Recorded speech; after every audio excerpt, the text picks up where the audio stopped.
A ka edhe më tej përgjime? Kjo ishte pyetja që sot u parashtrua në komisionin parlamentar ku u shqyrtua raporti për mbikëqyrjen e punës së Agjencisë së Inteligjencës dhe të shërbimeve tjera sekrete. Ka pohime se edhe më tej këto sisteme po keq përdoren, se është e mundur që partitë e caktuara politike që janë të fuqishme dhe të forta që do mund të lidhen me sistemet e shërbimeve të sigurisë dhe madje nga lokacione tjera, përsëriti përdorin këto sisteme për grumbullimin e informacioneve lidhur me ngjarjet politike, tha Pavle Trajanov.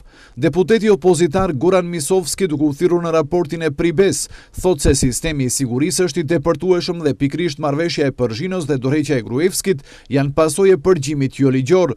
Përmendi vetëm një shembull të përgjimit. Kryetari i komisionit me të cilin unë udhëheq, kryetari i mëparshëm Tito Petkovski, është ndjekur nga DSK-ja në mënyrë jo ligjore. Kjo është precedent. Personi i cili sipas ligjit duhet të bëjë mbikëqyrjen e keqpërdorimeve eventuale të mjeteve për komunikim, është ndjekur pikrisht nga DSK-ja. I tërë komunikimi im me të, mesazhet publikisht konfirmoj se janë të sakta, deklaroi Goran Misovski. Deputeti i PDSH-s Fezullahu për dy aferat Veshi i Madh dhe bombat që i zbardhi LSDM-ja, përgjegjësi kërkon edhe nga BDI-ja. Nuk ekziston përgjegjësia juridike ndaj këtyre që keqpërdorin sistemin, e mos flas për përgjegjësi morale.